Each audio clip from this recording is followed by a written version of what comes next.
Floral Design Institute, we love the autumn season. So many great colors, so many great textures, using alternative mechanics, oh so long lasting. So let's get started. The mechanics, I did a yarn wrapped vessel to create an armature. And you can see the demonstration of that in a recent Tulip Tuesday.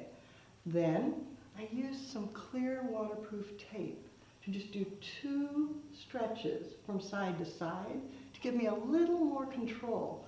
That way, when I insert the stems, they'll all stand upright. The flowers, everything from florabundance.com.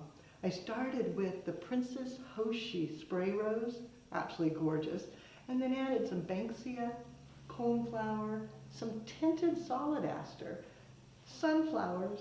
Oh my gosh, so many beautiful autumn flowers, all from Florabundance. First up is the largest flowers. You want them down low, and they set right upon the vessel, removing all the leaves, measuring it, double checking, and then just sliding it right in place, letting it peek over the edge, breaking the line just a bit, maybe a bit of the Princess Hoshi rose, giving it a cut down, and placing it in, finding a perfect spot, maybe coming over to the side.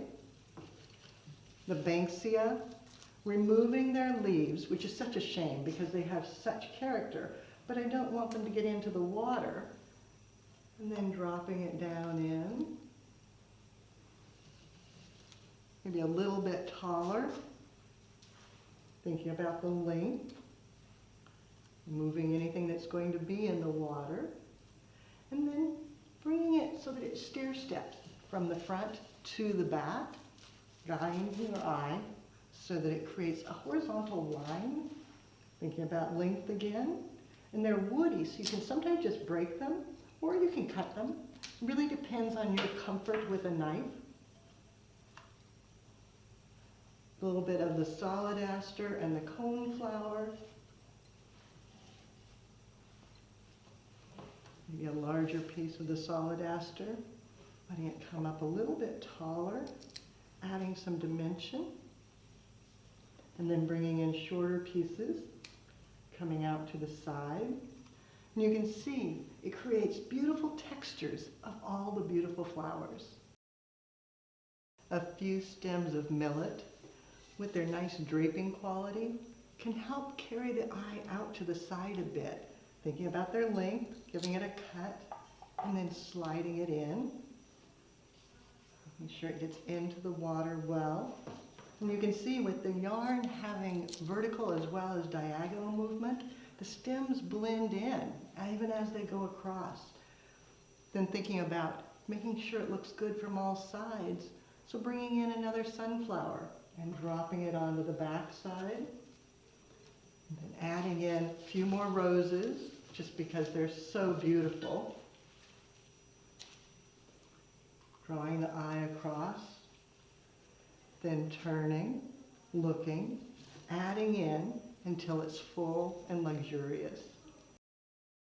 As you finish, look at it to see where you might need a little more fullness. The tinted solid aster to get a little more oomph on this side, then turning it, thinking about where you might want a little more. I think right there, coming around. And then I've got a little hole right down in here. It would be a perfect spot for a few more of the coneflower to get that darker hue right at the base. The recipe, everything from florabundance.com. And I worked in 2s and 5s. So I have 2 sunflowers, 2 tinted solid aster, 2 stems of the Princess Hoshi spray rose. Then I have 5 banksia, 5 coneflower, and 5 millet. Working with autumn flowers is so fun. Using alternative mechanics means they're going to last so very long and add great interest. You'll find more creative inspiration on our website at flowerschool.com. If you have questions, you can reach us through there as well. But now, it's your turn. Gather up your most favorite autumn textures, create an arrangement using alternative mechanics.